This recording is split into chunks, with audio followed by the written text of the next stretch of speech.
A Road Less Traveled, the sermon from Sunday, May 5th, 2013, based on the scripture reading from Acts chapter 9, verses 1 through 19.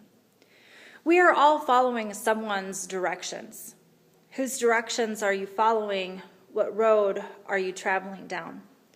Saul and Ananias were traveling down two very different roads when their paths were made to cross by God.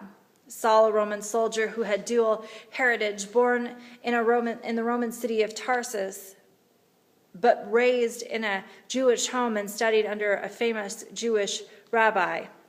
Saul was a scholar in the Jewish tradition and in the interpretation of Scripture.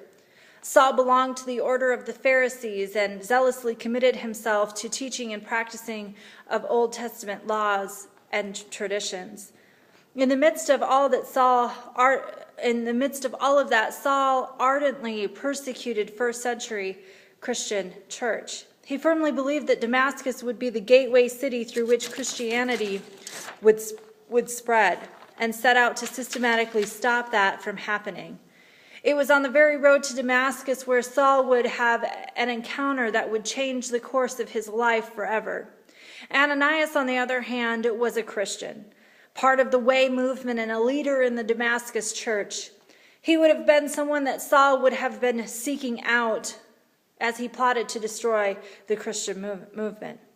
Ananias' fate might have been similar to that of Stephen's, a stoning. Perhaps this time Saul would have participated and not just stood by approvingly. Jesus intervenes, however, first with Saul on the road into town, and then by appearing to Ananias in a dream. Both of these men could have denied Jesus and chosen not to listen and not to follow him. Again, following Jesus is a choice, one we must all make. Who we follow in general and how we live are choices we are presented with daily. Recently, I came across some quotes from a high-profile leader that I thought were interesting. What we have to fight for is freedom and independence of the fatherland, so that our people may be enabled to fulfill the mission assigned to it by the Creator. Man has become great through struggle. The man who has no sense of history is like a man who has no ears or eyes.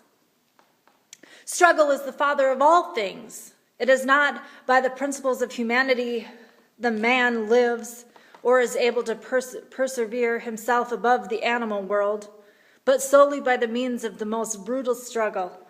If you do not fight, life will never be won. To be a leader means to be able to move masses. Become strong again in spirit, strong in will, strong in endurance, strong to bear all sacrifices. And lastly, words build bridges to unexplored regions. Again, a highly influential leader spoke each one of these quotes in the world's last century.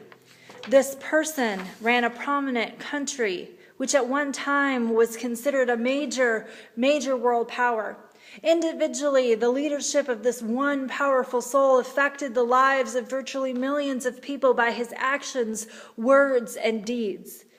The quotes I just read sounded like something we might hear as part of a sermon or from a motivational speaker, perhaps out of the mouth of one of our own presidents or presidential candidates. This sounds like someone we could stand behind. Sounds like somebody worth following, do they not? The individual's name? Adolf Hitler. And many people did follow him blindly, I might add. Shocking, isn't it, that we are so willing to believe in someone or something and follow it based on what little we know about it or them. Yet we have 2,000 years recounted history and a book of record on what it is and what it means to follow Jesus, and we still question. And thousands of years before that on following God, and we should still choose to go our own way. Think about Dr. Oz, for example. Dr. Phil and Oprah. People take these folks, what these folks say as the gospel truth, pin it and repin it, post it to Facebook and tweet it. More advice from them than they do scripture verses from the Bible. People are more willing to strictly adhere and be committed to Weight Watchers and the Atkins diet or Jenny Craig than they are willing to be committed to attending church or church-related groups such as Bible study. We as individuals would willingly follow multiple latest trends, but when it comes to following Jesus, we are either too busy, too old, or too broke. 65% of Americans between the ages of 18 and 42 claim that they have made a commitment to follow Jesus Christ. But in the very same poll, when looking at the contrast between Christian people and non-Christian people, there was virtually no distinct difference. They gambled, viewed pornography, drank in excess regularly, among a host of other questionable behaviors, just like everybody else. So what sets us apart as followers of Jesus? How do we appear more than mere enthusiastic admirers? How do we actually authenticate ourselves as completely committed followers of our risen Lord? The answer may not come as a surprise or a shock to any of you. And most of you might say easier said than done. But we must begin to be who we claim to be and who Jesus has set us apart as. Take the road less traveled and walk in the way. Say what we mean and mean what we say. Be authentically honest with everyone, including ourselves. Live as if Jesus was right beside us 24 hours a day, 7 days a week, and see what changes begin to occur in our lives. It's not enough to say that we want to change and that we want change in our lives. We need to begin to allow Christ to make them within us. And the first change we need to make is letting Jesus take the will. How compelling would Paul, once Saul's story, have been? How believable his witness, how reliable his testimony if he continued to act just like a Roman Jew. In the same way, how compelling would Ananias have been? What kind of leader would he have been known to be? What kind of disciple? How reliable his testimony would have been if he had chosen not to follow Jesus' directions over his life. Hi, my name is Ananias. Jesus recently came to me in a dream, but I was too scared and too busy to do what he said. But he is a really, really great Lord, and you should follow him. Right. Both Ananias and Paul would have lost all credibility. And let's be honest, so do we. Some of you might be thinking, well, I think that I am a follower of Jesus, but how can I be sure? Well, I would ask you first, how committed are you to following him? And how much do you know about him?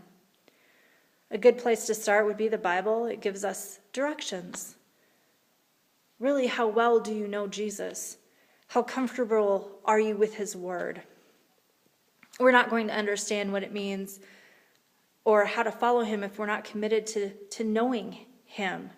And sometimes that requires us to take the road less traveled. Sometimes it requires us to do things and put ourselves in situations just like Ananias did, where we must trust Jesus wholeheartedly and simply follow his lead, even if it means giving up something or giving up everything we once knew and going in a direction that might lead us to death.